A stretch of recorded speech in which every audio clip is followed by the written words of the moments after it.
எங்கள் ஊருக்கும் பக்கத்துல ஒரு அண்ணன் செத்துட்டாங்க. அதே ஞாபகமாகவே இருந்துச்சா, அப்படியே ஒரு மாதிரி மனசு சரியில்லை அடிப்படத்தில். நல்லா வேலைக்கு போனாங்களாம், நல்லா வேலைக்கு போயிருக்காங்க. மத்தியானம் டீலாம் சாப்பிட்டுட்டு உட்காந்துருந்துருக்காங்க. நல்லா வேலைக்கு போனவங்க டீ சாப்பிட்டு உட்காந்துருந்துருக்காங்க. காலையில் 2 தோசை ஊற்றி கொடுத்தாங்களாம் அவங்க கொண்டாட்டி. வேலைக்கு போயிருக்காங்க. வேலைக்கு போயிட்டு டீலாம் சாப்பிட்டுட்டு மத்தியானம் டீ சாப்பிட்டு உட்காந்துருந்துருக்காங்க. நெஞ்ச வலிக்குதுன்னு நெஞ்ச வலிச்சுதான் நெஞ்ச வலிக்குதுன்னு அப்படியே சாஞ்சாங்களாம். அப்படியே இறந்துட்டாங்களான்னு. அதுக்கப்புறம் ஆம்புலன்ஸ் ஃபோன் பண்ணி அங்கே அதுலேருந்து வந்த டாக்டரே வந்து பார்த்துமே இறந்துட்டாங்கன்னு சொன்னாங்களாம். அப்படி இருந்தும் ஹாஸ்பிட்டல் தூக்கிட்டு போயிட்டு இறந்துட்டாங்கன்னு சொல்லி தூக்கிட்டு வந்துட்டாங்க. சரி, இவ்வளோ பெரிய பசங்க இருக்காங்க அந்த அண்ணனுக்கு. இவ்வளோ பெரிய பசங்க, 2 பிள்ளை, ஒரு ஆம்பளை பிள்ளை ஒரு பொம்பளை பிள்ளை, இவ்வளோ பெருசு. அந்த பொண்ணுக்கு ஒரு வேலையும் தெரியாது, ஒரு வேலையும் தெரியாது. சாமி வாங்க சாமி, சாமி தானே தெரியாது அந்த அண்ணனுக்கு. அந்த அக்காவுக்கு ஒரு வேலையும் தெரியாது. அக்காவில் சின்ன பிள்ளையா தான் இருக்கும்னு நினைக்கிறேன், என்னை விட சின்ன பிள்ளையா தான் இருக்கும்னு நினைக்கிறேன். ஒரு வேலையும் தெரியாது அந்த பிள்ளைக்கு. புருஷனோட சம்பாரத்தனை தான் அந்த அண்ணனோட அந்த அவர் அண்ணன் தான், அவரோட சம்பாரத்தனை தான். அவரும் செத்துட்டாரு. பொண்ணுக்கும் ஒரு வேலையும் தெரியாது. இதுக்கு வேலை தெரிஞ்சாலும் பொழைச்சிக்கும், இதுக்கும் வேலை ஒன்றும் தெரியாது. நம்ம அண்ணன் தான், அவரும் செத்துட்டாரு சின்ன சின்ன பசங்களை விட்டு. என்ன பண்ண போறான்னு தெரியல. அதை நினைச்சு அப்படியே கஷ்டமா இருந்துச்சு மனசு. உடம்பு சரியில்லாம கிடந்திருந்தா தெரியாது. மதியம் வாங்கண்ணா, ராஜா வாங்க. நல்லா இருக்கீங்க? நல்லா இருக்கேன் பாரு, நல்லா இருக்கீங்களா? மதியம் சாப்பிட்டீங்களா? எனக்கு அதே ஒரு ஃபீலாகவே இருந்துச்சு. அந்த அண்ணனும் செத்துட்டாங்க, ஒரு வேலையும் தெரியாது அந்த பொண்ணுக்கு.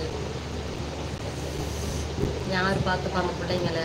அதுக்கும் வேலை தெரியாது பொண்ணு, பாவம். அது லவ் மேரேஜ், ரொம்ப கஷ்டமா இருக்கு. எங்கள் ஊருக்கு பக்கத்து வரும், தெரிஞ்சவங்க. ரேஷன் கடைக்கெல்லாம் அங்கே தானே வருவாங்க. பக்கத்து ஊர்லாம் இல்லை, பக்கத்துலேயே தெரு மாதிரி. ஒரு மனுஷருக்கு எப்படிலாம் சாப்பாடு வருது பத்தியா? காலையில எழுந்திருந்தேன், காலையில எழுந்திருந்து டீ சாப்பிட்டுட்டு 2 தோசை ஊற்றி தர சொல்லி சாப்பிட்டு போயிருக்காரு. டீ குடிக்கிற வரைக்கும், தோசை சாப்பிட்ற வரைக்கும். அவர் என்ன நம்ம செத்து போய்ட்டோம்னு நினைச்சே பார்த்துக்க மாட்டாரு.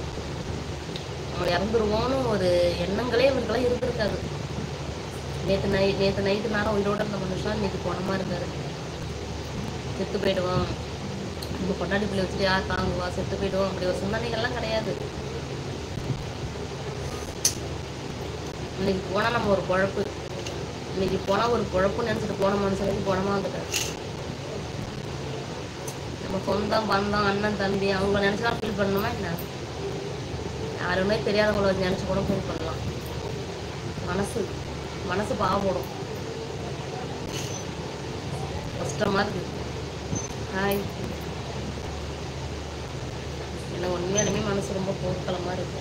போய் பார்த்துடலாம்னு நினைச்சேன் நான். எங்க ஊர்லேருந்து யாராவது போனாங்கன்னா போய் பார்த்துடலாம்னு.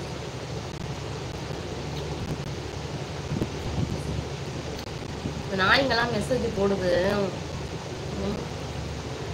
மனுஷ வாழ்க்கையே நிரந்தரம் கிடையாத ஒரு வாழ்க்கை. காரோடையும் பணத்தோடையும் வீடோடையும் சொத்தோடையும் சுகத்தோடையும் இந்த ஒரு கார்ல போனான் ஆக்சிடென்ட் ஆகி ஒதுங்கி கிடக்கலாம். ஒரு கார்ல போறவன், ஒரு வண்டியில போறவன், ஒரு பஸ்ஸில் போறவன், சாவுங்கிறது எப்போதும் வரும். நடந்து போனா கூட வரும்.